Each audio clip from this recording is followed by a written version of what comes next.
Diameternya kurang lebih 2 meter ini guys. Besarnya benar nih, luar biasa besar.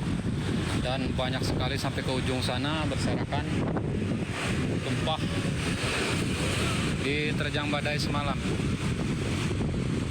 Ya.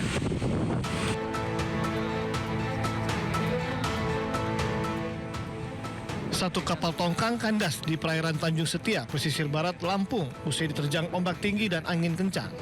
Banyak dan warga sekitar yang menyelamatkan perahu-perahu di sekitaran sini karena biasanya perahu-perahu diikat di sekitaran pantai sini ya teman-teman ya.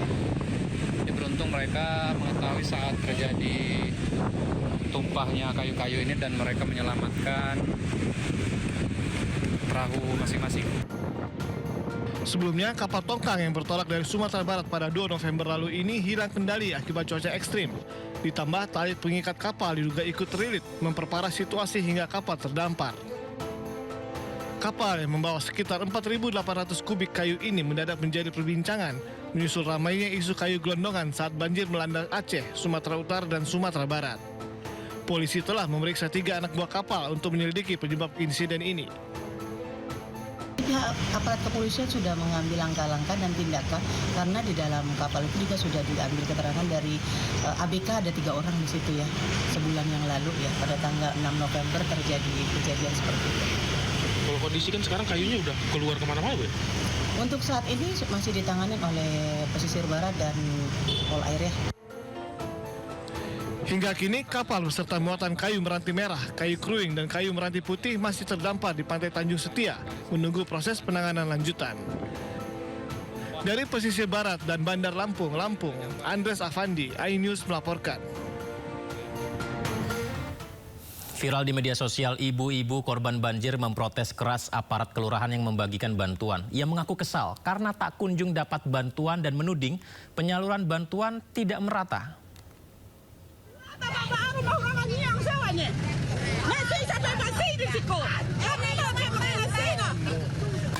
Seorang ibu-ibu di Kelurahan Gunung Saria, Kecamatan Kuranji, Kota Padang, memprotes keras aparat kelurahan. Ibu ini menuding pembagian bantuan korban banjir dari berbagai pihak tersebut tidak merata. Ibu bernama Erni ini mengaku kesal karena tak kunjung mendapat bantuan dari posko banjir bandang. Ya. Sudah 4 hari rumah kami kayak gini, Pak. Ya. Enggak ada lagi bantuan kami, Pak. Ini bantuan kayak nyosa sama rumah kami rata kayak kor, Pak. Sementara, Kepala Badan Penanggulangan Bencana Daerah BPBD Sumbar mengakui bantuan yang masuk ke Sumatera Barat, terutama Kota Padang, memang tidak terkoordinir dengan baik. Sehingga pembagiannya kurang merata. Pada seluruh pihak yang akan menyalurkan bantuan kepada masyarakat yang terdampak bencana banjir dan longsor ini agar mengkonfirmasi ke posko setempat sehingga nanti bisa diarahkan mana lokasi-lokasi yang membutuhkan logistik dan bantuan-bantuan tertentu. Namun demikian, BPBD Sumbar berterima kasih kepada seluruh donatur dan mengimbau untuk bisa melapor ke posko-posko BPBD atau pemerintah kabupaten kota agar penyaluran bantuan lebih terkoordinir dan merata.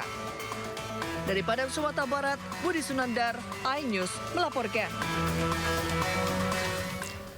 Berikutnya pemirsa, kita terhubung dengan Andre Ardinal, warga Payakumbuh yang turut datang ke lokasi banjir membantu korban terdampak. Selamat sore Bang Andre, Assalamualaikum. Selamat sore, Waalaikumsalam. Terima kasih banyak ya Bang Andre sudah berkenan berbagi di Sindo Sore. Bang Andre, kami dengar Anda dan keluarga turut datang ke daerah Palembayan, Agam, Sumatera Barat ya, langsung menemui korban banjir bandang. Bisa diceritakan Bang, mengapa Abang Andre dan teman-teman dan keluarga itu ada niat ke sana dan seperti apa situasinya di sana Bang Andre?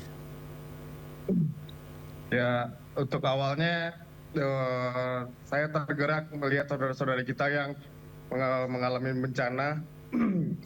Banyak rumah yang hancur, listriknya padam, jadi oleh karena itu makanya kami tergerak untuk pergi ke sana. Banyak korban yang belum diketemukan juga. Kalau untuk situasinya di satu daerah itu ada tiga kampung yang kena. Yang pertama itu kampung Kayu Pasa, yang kedua Kampung Koto Alam, dan yang ketiga Kampung Subarangaji ya. Kalau untuk yang lebih parahnya itu di Kampung Kayu Pasa.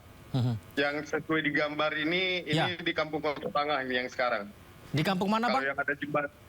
Kalau yang ada di video sekarang, yang ada di jembatan itu daerah terisolir Subarangaji ya. Jadi mereka terisolir daerahnya. Di Kampung Koto Tangah. Kalau yang untuk terisolirnya itu Kampung Subarangaji ya. Subarangaji. Baik, kita lihat gambar lebih besar lagi ya. Ini adalah insert yang dikirimkan video dari Bang Andre langsung. Ini saya sebelumnya harus berterima kasih kepada yang mengirimkan DM di Instagram saya ya, Ava Kitchen, dan mengirim kontak Bang Andre yang katanya dia datang langsung ke lokasi. Ini kita lihat ini yang Anda kirimkan.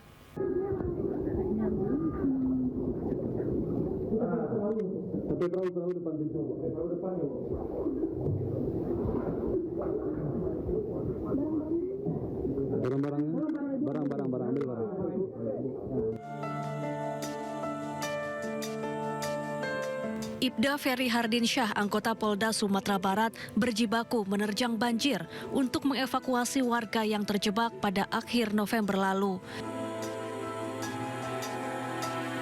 Ketinggian air yang mencapai hingga 2 meter di kawasan Nanggalo, Kota Padang, membuat rumah-rumah warga terendam. Ibda Ferry dan petugas SAR lainnya menyelamatkan korban dengan menggendong tubuh korban yang lemah dan menaikkannya ke atas perahu karet.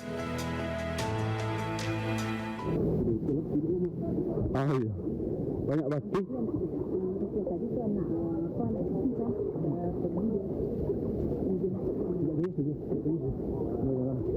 Dalam.